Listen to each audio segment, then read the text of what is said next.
This is the Good Neighbor Podcast, the place where local businesses and neighbors come together.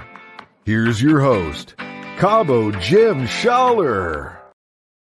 Welcome, good neighbors. Episode number 163 of the Good Neighbor Podcast, Estero. Today we have good neighbor Harlan Parrish from FineMark National Bank and Trust. Harlan, welcome. Thank you, Jim. Pleasure to be with you. Yeah, pleasure to get to learn a little bit more about you and FineMark. So let's jump right in. And why don't you share a little bit about what you do over at FineMark? Sure. So I'm the market president for South Lee County for FineMark National Bank and Trust. So basically oversee our banking, trust, lending, and investment fiduciary services here for South Lee County for the 3 locations that we have down in this part of the market. Very nice. So let's back up your story a little bit. How did you get involved in the bank industry? A very interesting story. I was actually a pre-med major in college. Went to Auburn University. I'm a baby boomer, been doing this now 40 years. Hard to believe. Wow. Last month was 40 years when I got into the industry, but I was a pre-med major, wanted to be a cardiologist. Had my sights on that from high school. Actually did some shadow work with a couple of local cardiologists in Alabama, where I was living at the time. And being a baby boomer, the downfall there is there are a lot of people graduating from college at the time you are. Right. And all of them have really good grades. So I think the universities I applied for out of college when I graduated would have been 1980 at the time. All of them took about 62 students a year, new medical students. You had over 1,500 to 2,000 applying. There are a lot of people applying to medical school. And so I had really good grades, involved in the community, but just not top tier enough. So I had to go back to school full time before I reapplied again the next year. And I did that for 3 successive years. Made the alternates list 1 year, but not enough people were in that top 80 that went somewhere else that allowed me to get in. So I was kind of thinking, what am I going to do here? And one of my jobs, pay my way through school. My mom teased me. I had more degrees than a thermometer when I graduated because I kept going back for 3 more years. And so as a result of that, I did get a lot of minors, but that was great. Great educational experience. But I did have a lot of jobs to pay my way through school. My parents could not afford to send me to college. And so a little scholarship money, but ate that up quickly. So I had 3 or 4 jobs when I went through school, and which was beneficial to me, and that I really enjoyed my education and treasured my degree for doing that and not having someone else pay for it. But one of my jobs was teaching, running a tennis shop at a country club in Montgomery, Alabama, teaching kids lessons, tennis. And a lady came in every day and she took an interest in my plight to get in medical school and really liked my personality and customer service skills. So she told her husband about me. He was a trustee on the board of trustees at Auburn University at the time. He also happened to be very successful in his late 30s in the real estate industry and had started a bank 2 years prior to that. And so he came in one day, said, look, my wife loves you. You string her racket every week. You schedule her course for her. She really thinks of the world of you and your personal skills, your soft skills. How'd you like to come work for me? He said, you're not going to get in medical school. You got great grades, but there's just too much competition. So, if you can get A's in physics and biochemistry, and you got a great personality, I think I can teach you how to do banking. And I said, well, the guy was successful, and I thought, I'll try it. If I don't like it, I'll do something else. I ended up working for him for 26 years. So I became his first management trainee and basically went and worked in every department in the bank for about 18 months, and then decided to be a commercial lender. Did that for a couple of years, and I really wanted to go on the retail side, working in the branch system. And was a branch manager, then moved up pretty quickly, and we were buying a lot of banks. And before I knew it, I was moving up the chain, and that's kind of how I got into banking. Wow. So life has its own way of guiding you along your journey. And, sometimes it's not what you envision, but sometimes it puts you in a better place, right? I talk a lot of students at FGCU and some other places in the public education system. I tell them usually 70% of people are not in their chosen field of study within 10 years of graduation. So you just need to be prepared and look for those new doors that open up. You just take those skills that you learned and apply them to a different industry. Absolutely. So talking about the industry, are there any maybe myths or misconceptions surrounding what you do that we could clear up for our listeners? Misconceptions. I think first and foremost, a lot of my college graduates, people I graduated in my fraternity and friends that I have always over the years said, banker's hours. Man, you must have it made. You got banker's hours. And true, we do have a lot of the federal holidays. When the Federal Reserve's closed, the bank has to be closed. That's just Yep.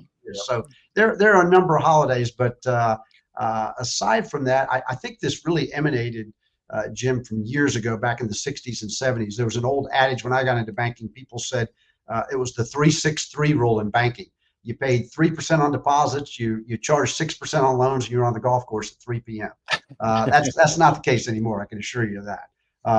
It is a very competitive business.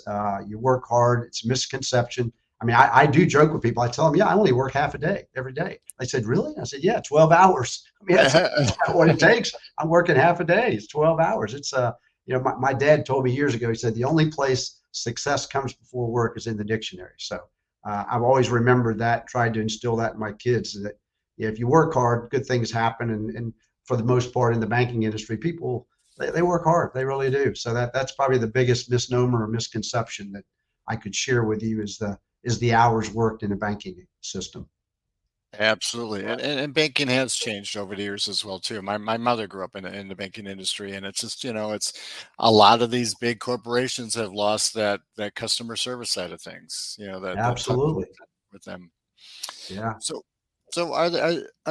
there any things that are maybe trending in the industry or recently changed? Well, regulatory wise is probably the biggest thing. And some of obviously the regulations are important for safety, security.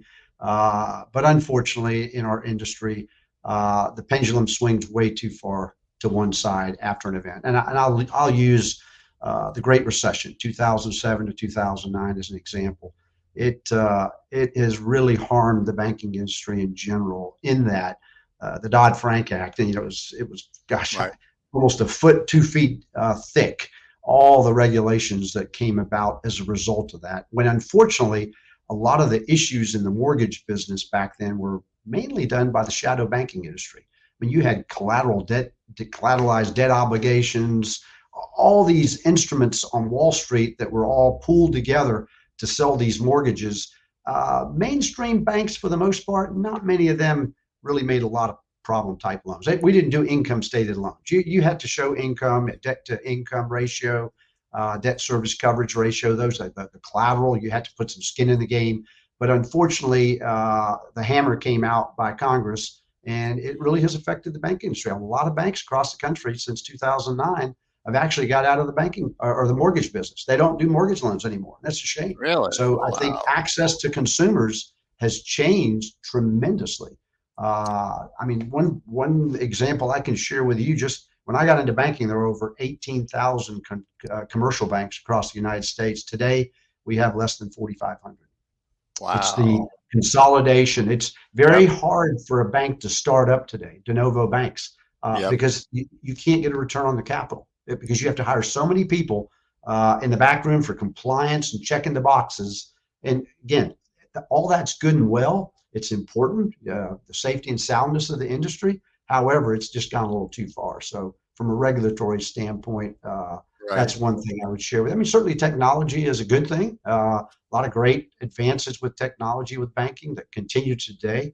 I think a misnomer. A lot of people think, well, people don't write many checks today. There are more checks written today than there were 20 years ago. It's just there's all these other avenues and delivery systems where people can go online, pay their bills online, or use their phone and pay with their debit card or credit card just with their iPhone or Android. However, there's still a lot of checks because there are more people. And so, Right. yeah, but the technology certainly has been an enhancer, I think, for access for clients. Some of the things we talk about here all the time. We're real big on client service here at our bank. We're basically locally owned, privately held, and we hire really good people. And customer service, white glove service is important to us. But we tell our clients all the time, look, you may want to access us remotely, but we'll never treat you remotely. So if you call, someone's going to answer the phone. You're not going to get voice jail.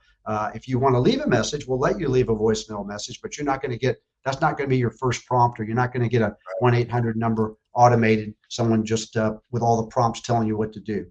you get a live person, and that's people Important. like, they need to talk to someone. They want to have access. They want to come in and speak to someone, or they want to call you on the phone and get a hold of you. And that's the way I remember customer service. So you mentioned you spent some time in Alabama. Where are you I from did. originally? Because I'm guessing it's probably not Southwest Florida.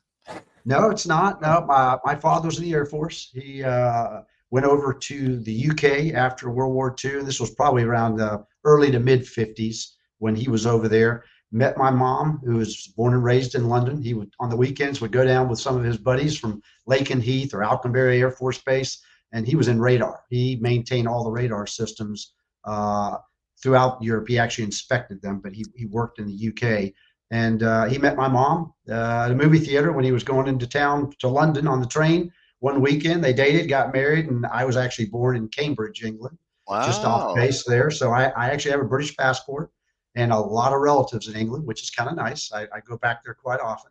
So, yeah, I lived in the UK on and off for about 9 years, Jim. Did come back over to Panama City, Tyndall Air Force Base for about a year. Then my dad was stationed in Mather Air Force Base in Sacramento, California for about 2 years, but back and forth to England. And then we went to Germany and lived there 6 years in Wiesbaden. He was there at Lindsay Air Station. And then from there, he got stationed in Montgomery, Alabama.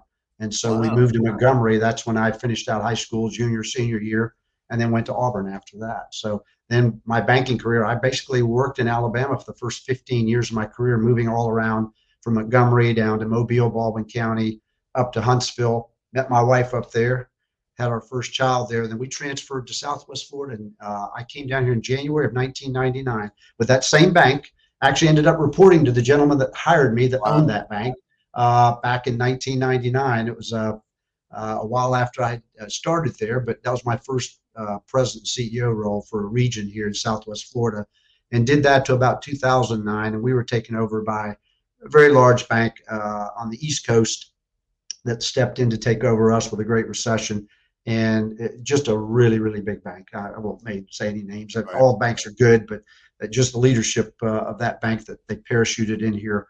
I have a philosophy that A's don't work for C's. So I just wasn't very impressed with some of the local people that came in. And so I actually left and went back to Alabama and worked as the president CEO of a bank that started in 1900 called Alliant Bank in Alexander City. I was based in Birmingham. We were trying to grow that our presence there. It was a statewide bank, about 15 offices.